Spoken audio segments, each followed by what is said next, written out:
Assalamu alaikum wa rahmatullahi ta'ala wa barakatuh. Dear students, welcome to Ilmi Online Academy and welcome to our today's lesson, which is lesson 18, book 1, basic English grammar. We are still in our second chapter of the book, which was nouns, and the good news that I'm having today for you is that we are only remain with one more lesson to complete this chapter. So we will ask ourselves the same question that we used to ask ourselves: what is a noun? What is a noun? And the answer will remain the same. It will be: a noun is a name of people, place, or things. So we are in the subtopic pronouns. We say pronouns are words that take the place of nouns. In our previous class, if you remember, we learned what we call reflex pronouns, and some example of reflex pronouns are myself, yourself, herself, himself, themselves, and ourselves. Today we are going to learn something that is new, and it will be interrogative pronouns.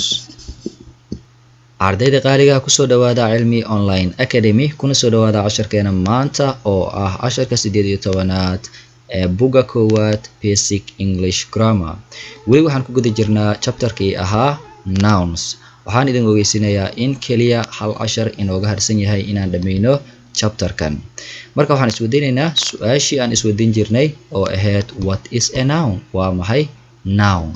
Marka jawaabta waa isla sidii. A noun is a name, waa magac of people, dad, place, goob, animals, xoolo, or mise things, waxyaalo. Waxaan ku guda jirnay waxa lagu magacaabo pronouns. Waxaan dhahnay pronouns are words, waa erayo that takes, kuwaasi oo qaata the place of nouns, goobta magaca. Yani pronouns waxaan dhahnay waa magacuyaalo, waa erayo lagu bedeli karo magaca. Casharkii inoogu dambeeyay waxaan ku soo qaadanay waxa la yiraahdo reflex pronouns. Reflex pronouns waxaa ka mid ah myself, naftayda, yourself, naftaada, herself, nafteeda, himself, naftiisa, themselves, naftooda, ourselves, nafteena. casharka maantana waxaan ku qaadan doonaa waxa la yiraahdo interrogative pronouns. Interrogative pronouns ayaan ku baran doonaa casharka maanta. Interrogative pronouns waa maxay? Okay, haddii aan kala qaadno interrogative iyo pronouns. Horey waxaan usoo baranay pronouns waxaan dhahnay pronouns are words that takes the place of noun. Waa erayo lagu bedeli karo booska magaca. Marka in short markaan soo gaabinay waxaan dhahnay pronouns waa magacuyaal. Interrogative waa maxay? Interrogative waa weydiimo mise waa su'aal. Okay, tusaalooyinka haddii aan fiirino, the words ereyada who, whom, whose, what, and which are called interrogative pronouns. Ereyadan who, whom, whose, what iyo which ayaa lagu magacaabaa interrogative pronouns. Markaas ereyadan waxaan kaloo dhihi karnaa waa WH questions, waa su'aalo ka bilowda WH.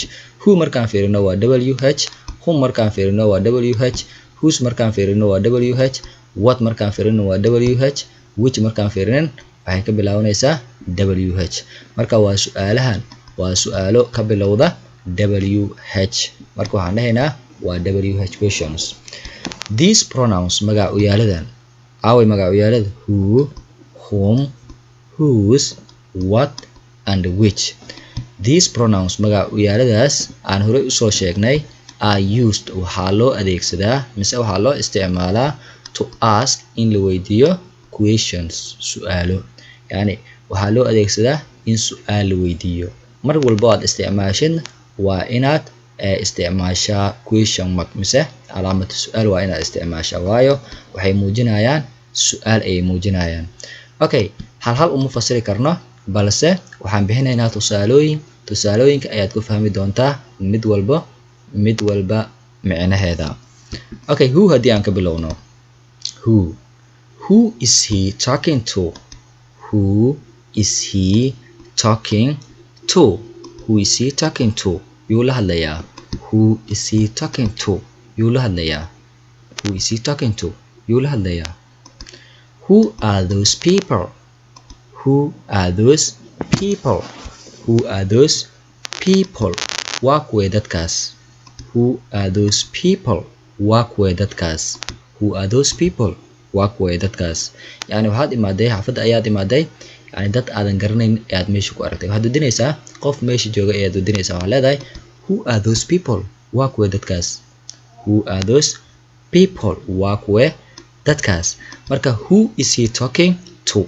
Yuu la hadlayaa. Who is he talking to? Yuu la hadlayaa. Abdi telephone ayuu ku hadlayaa. Who is he talking to? Yuu la hadlayaa. Who are those people? Waa kuwee dadkaas. Who are those people? Waa kuwee dadkaas. Okay, mid labaad aan u gudubno. Whom. Whom are you playing with? Whom are you playing with? Whom are you playing with? Yaad la ciyaaraysaa. Whom are you playing with? Yaad la ciyaaraysaa. Whom are you playing with? Yaad la ciyaaraysaa. Okay, tusaale haddii aan soo qaadano, qof ayaa waxa way ku dhibayay mise kula ciyaarayay. Whom are you playing with? Yaad la ciyaaraysaa adiga. Waxaad kaloo u adeegsan kartaa tusaale cunug aad dhashay ayaa banaanka aaday, aabe mise hooyo waan soo ciyaaraya ayuu ku yiri. Whom are you playing with? Yaad la ciyaaraysaa. Yani yaad la ciyaari doonta. Markaad soo ciyaaraysid yaa kula jira kula ciyaari doona. Whom are you playing with? Whom is he talking to? Whom is he talking to? Yuu la hadlayaa. Whom is he talking to? Yuu la hadlayaa. Whom is he talking to? Yuu la hadlayaa. Whom is he talking to? Yuu la hadlayaa. Okay, midda saddexaad oo ah which. Which of these barks is yours? Which of these barks is yours? Yani waxaa lagu tusay laba boorso ayaa lagu tusay teebaa ah taada. Boorsooyinkan midee adiga aad leedahay. Which of these barks is yours? Teebaa ah taada. Labadan boorso teebaa ah taada. Which do you prefer? Which do you prefer? Which do you prefer? Which do you prefer? Keebaad doorbidaysaa. Which do you prefer? Keebaad doorbidaysaa. Yani waxaa lagu tusay laba shay, labadan shay keebaad jeceshahay oo aad doorbidaysaa. Which do you prefer? Keebaad doorbidaysaa. Midda afraad oo ah whose. Whose is this umbrella? Whose is this umbrella? Yaa leh daladan. Whose is this umbrella? Yaa leh daladan. Who are these gloves? Who are these gloves? Who are these gloves? Yaa leh galoofyadan. Who are these gloves? Yaa leh galoofyadan. Okay, midda shanaad. What is your dog's name? What is your dog's name? What's your dog's name? Waa maxay magaca eygaaga. Yani ey anaga ma hanaanaysano, guriga kuma haysano. Marka gaalada ayaa isticmaasha waxay leeyihiin what is your dog's name? Waa maxay magaca eygaaga mise eygaaga maxaa lagu magacaabaa. Marka waxaad kala u adeegsan kartaa what is your mother's name? Hooyada magaceed. What is your father's name? Aabaha magacii. What is your brother's name? Walaalka magaciis. Marka dog's name meesha ah waxaad ku bedeli kartaa qofka doonaysid magaciisa inaad weydiisid. What is your mother's name? Hooyada magaceed. What is your brother's name? Walaalka magaciis. Dog's name ayaan ku bedelaynaa brothers, mothers, fathers, sisters iyo wixii la mid ah. What are you talking about? What are you talking about? What are you talking about? Maxaad ka hadlaysaa? What are you talking about? Maxaad ka hadlaysaa? Yani qof ayaa kuu imaaday war buu kuu sheegay. Marka warka waad fahmi weysay. Waxaad leedahay what are you talking about? Maxaad ka hadlaysaa adiga? Maxaad ka hadlaysaa? What is the time? What is the time? What is the time? Waa la wada garanayaa. What is the time? waa imisa saac mise waa maxay waqtiga what is the time waa imisa saac mise waxaad kaloo dhihi kartaa what is the time waa maxay waqtiga okay sida aan halkan ugu jeedno markaan dhahnay who is he talking to question mark ayaan saarnay calaamad su'aal ayaan saarnay who are those people calaamad su'aal ayaan saarnay whom are you playing with calaamad su'aal ayaan saarnay whom is he talking to calaamad su'aal ayaan saarnay which of these bags is yours calaamad su'aal ayaan saarnay which do you prefer calaamad su'aal ayaan saarnay whose is this umbrella calaamad su'aal ayaan saarnay whose are these gloves calaamad su'aal ayaan saarnay what is your dog's name calaamad su'aal ayaan saarnay what are you talking about calaamad su'aal ayaan saarnay what is the time si lamid ah ayadana waxaan saarnay calaamad su'aal marka haddii aad adeegsatid interrogative pronoun waxaa waajib ah inaad raacisid calaamad su'aal waa inaad raacisaa marka waxaan filayaa erayadan inaad baratay micnahooda adigoo raacayo jumladaha aan bixinay tusaale who is he talking to who is he talking to who is he talking to who is he talking to yuu la hadlayaa who are those people who are those people waa kuwee dadkaas who are those people whom are you playing with whom are you playing with yaad la ciyaaraysaa whom are you playing with whom is he talking to whom is he talking to yuu la hadlayaa which of these parks is yours which of these parks is yours boorsooyinkan teebaa ah taada which do you prefer which do you prefer which do you prefer keebaad doorbidaysaa whose is this umbrella whose is this umbrella yaa leh daladan whose are these gloves yaa leh galoofyadan what is your dog's name what's your dog's name eygaaga magacii what are you talking about what are you talking about maxaad ka hadlaysaa what is the time what is the time waa maxay waqtiga mise waa imisa saac waa imisa saac what is the time marka waxaan filayaa inaad fahanteen erayadan micnahooda waxaana filayaa inaad isticmaali kartiin who whom which whose iyo what which waxaa loo isticmaalaa shay whose na waxaa loo isticmaalaa yaa leh yacni lahaansho ay ku tusaysaa yaa leh whatna waxaa loo isticmaalaa waa maxay what waa maxay whatna waa maxay okay whom iyo who halkan ayaan ku kala saari doonaa who can be used who waxaa loo isticmaali karaa as the object ficil lagu sameeyaha of the verb as well as sidoo kalena waxaa loo isticmaali karaa mise waxaa loo adeegsan karaa the subject ficil sameeyaha marka who waa loo adeegsan karaa ficil lagu sameeyaha yacni ficilka qofka lagu sameeyay waa loo adeegsan karaa si la mid ah waxaa loo adeegsan karaa subjectgan waa loo adeegsan karaa ficil sameeyahana waa loo adeegsan karaa whom halka whom is used only as the object whom keliya waxaa loo adeegsadaa as the object yacni ficil lagu sameeyaha unbaa loo adeegsadaa for example tusaale you can say waxaad dhihi kartaa who are you playing with yaad la ciyaaraysaa who are you playing with yaad la ciyaaraysaa or mise whom are you playing with yaad la ciyaaraysaa whom are you playing with yaad la ciyaaraysaa marka halkan markaan dhahnay who are you playing with yaad la ciyaaraysaa yacni ficilka yaad ku samayn doontaa ficilkaasi oo ah ciyaarta yaad ku samayn doontaa midda kalena waa who are you playing with whom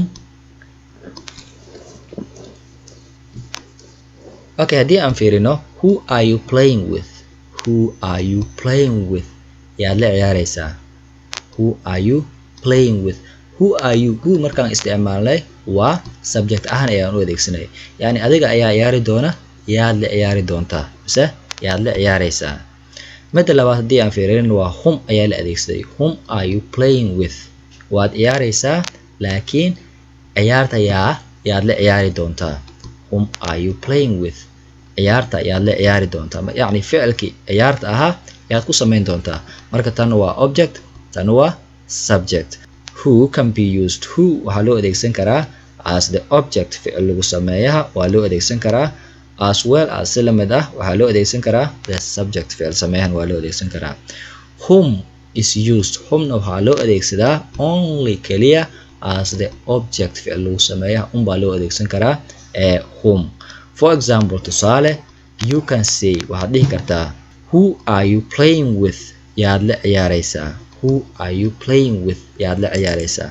Yani who markaan adeegsano waa who are you playing with yaad la ciyaaraysaa. Yani adiga ayaa ciyaari doona yaad la ciyaari doontaa. Marka adiga ayaa samayn doona ficilka yaad ku samayn doontaa. Who are you playing with yaad la ciyaaraysaa. Marka waa subject. Whom markaan adeegsanen whom are you playing with. Whom are you playing with waad ciyaaraysaa yani ciyaarta yaa kula ciyaari doona. Ficilka ciyaarta aha yaad ku samayn doontaa. Marka waxaan leenahay whom waxaan u adeegsanay object ahaan ayaan u adeegsanay halka who aan u adeegsanay subject ahaan aan u adeegsanay. Okay, waxaan filayaa inaad fahanteen. Okay, halkan waxaan ku haysanaa jadwal ayaan ku haysanaa. Jadwalkan wuxuu inoo fududeynayaa fahamka reflex pronouns. Inaan fahamno reflex pronouns ayaa inoo fududeynayaa.